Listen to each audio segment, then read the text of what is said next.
مبین چاته غوسه شو او څوک یې بیاب کړ. لیدونکو په خیر راغلی او ستړي مشئ. د افغانستان او نړۍ څخه مهم خبرونه لرم نو ضرور ویډیو تر اخره وګورئ.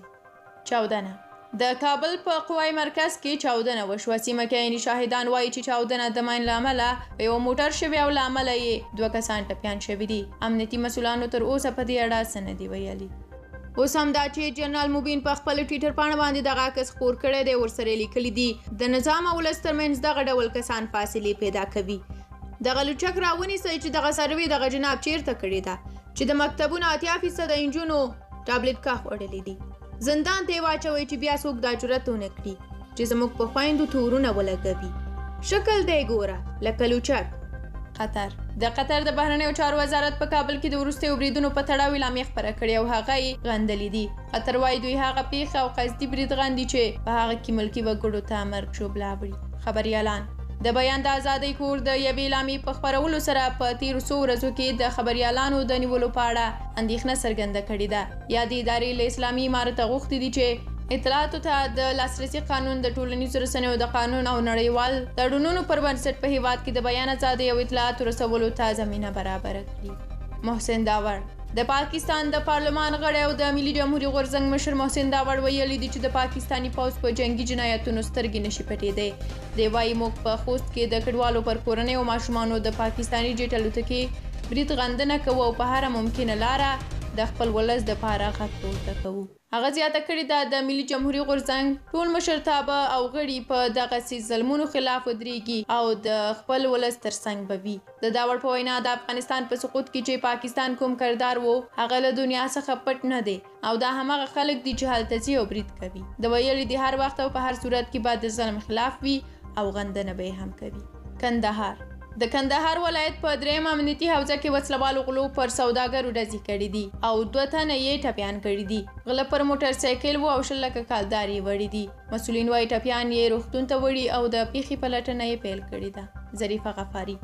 ظریفه غفاري د عکسونه په خپله فیسبوک پاڼه باندې نشر کړي دي او بیا یې ورسره لیکلي دي د کابل نارینه همدومره بې غیرته شوي دي چې د یوه ملا په جعلي ناره فرخوندې ته اور اچوي خو خپل ناموس ته د توهین په تور دا یو خر نشي چپه کولی.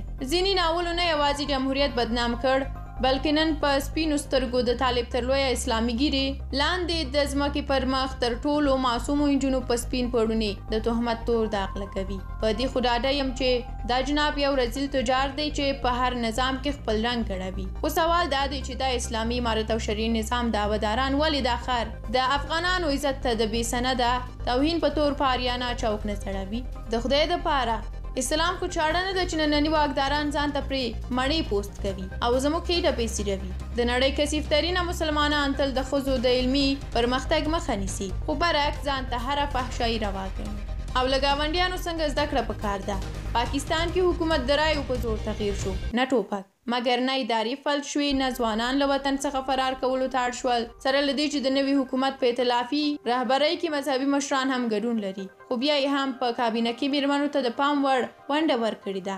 لازمه ده چې موږ نجونو ته د تعلیم حق د ورکړې ترڅنګ له ګاونډیو سره مثبت رقابت وکړو. برېټانیایي ورځپاڼې ګارډین لیکلي دي چې طالبان د داعش پر ماتولو ټینګار کوي خو د ورځپاڼې په وینا څېړونکي داعش ته د طالبانو پر وړاندې د یوې مهمې امنیتي ننګونې په سترګه ګوري. د اسلامي دولت ډلې چې د داعش په نوم یادېږي خراسان څانګې د کابل په لویدیځ کې د شیعه افغانانو په سیمه کې پخوا د خونړیو بریدونو مسؤلیت پر غاړه اخیستی دی. د ورځپاڼې په وینا یوازې 2020 کال په اکتوبر میاشت کې په همدې سیمه کې پر یوه روزنیز مرکز په ځانمرګي برید کې د زده کوونکو په ګډون لږ تر لږه 24 کسان وژل شوي وو چې داعش یې پړه پر غاړه اخیستې وه. ګارډین لیکلي دي چې طالبانو واک ته له رسېدو راهیسې په ننګرهار ولایت کې د داعش پر مشکوکو پټنځایونو منظم عملیات کړي دي. د سیاسي چارو کارپو تمیم عاصمي په کابل کې د سهشنبې ورځې خونړی برید ته په اشارې سره ویلي دي چې د طالبانو هغه ادعا چې په افغانستان کې د امنیت راوستلو په اړه کړې وه ماته شوې ده. هغه ازادي راډیو ته وویل چې د طالبانو په مشرۍ حکومت په خپلو انتقامي سیاستونو او د داعش څخه د رامنځته شوي تهدید په کم نیولو سره طالبانو په افغانستان کې د داعش په څېر ډلو لخوا د جګړې د کمپاین لپاره لاره هواره کړې ده. او ترڅنګ لاس انجلس ټایمز ورځپاڼې د اسوسییټډ پریس خبري اژانس د خبریال له قوله لیکلي دي چې په ښوونځیو کې دننه په وینو لړلي دیوالونه، سوځېدلي کتابونه او د کوچنیانو بوټونه ولیدل. ورځپاڼې د عیني شاهدانو له قوله ویلي دي داسې ښکاري چې یوه ځانمرګي بریدګر د ښوونځي پانګړ چې د زرو زده کوونکو ظرفیت لري په ځان پورې تړلي چاودېدونکي مواد چوولي دي. ایران وایي تر څو چې اسلامي امارت په رسمیت ونه پیژندل شي ډیپلوماتان یې نه مني. د یاد وزارت ویان له اسلامي امارت غوښتي دي تر څو په افغانستان کې د دوی پر سیاسي استازوالیو د برید عاملین مشخص کړي.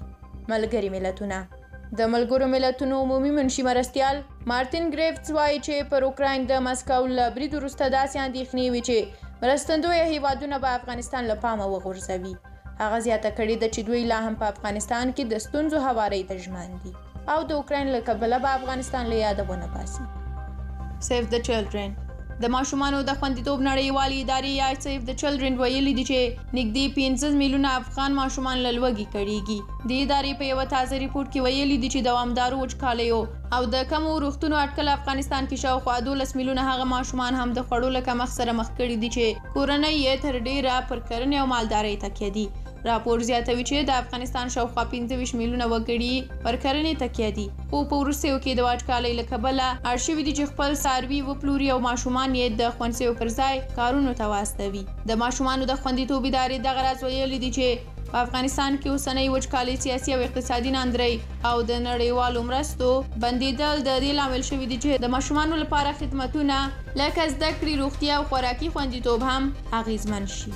او په ورته مهال امریکایي وال سټریټ ژورنال هم ویلي دي چې ځینې افغانان له لوږې او د خپلو پورونو پرې کولو لپاره خپل پښتورګي یا د کورنۍ غړي پلورلي. ورځپاڼې د ګل محمد په نوم د یوه سړي پر کیسه تمرکز کړی چې د ورځپاڼې په وینا په اګست میاشت کې مخکې تر دې چې هرات ولایت د طالبانو لاسته ولویږي له خپلې میرمنې سره یې یو ځای د خپل 15 کلن زوی د پښتورګو پلورلو پریکړه کړې وه. وال سټریټ ژورنال لیکلي دي چې هغه کسانو چې ګل محمد ته یې د خوړو او درملو لپاره پور ورکړی و پر هغه فشار راوړ چې پیسې یې ورکړي. د ورځپاڼې په وینا ګل محمد خپل زوی ته له څه ویلو پرته هغه روغتون ته وړی او ډاکټر ته یې ویلي و چې پښتورګي ورڅخه وکاږي.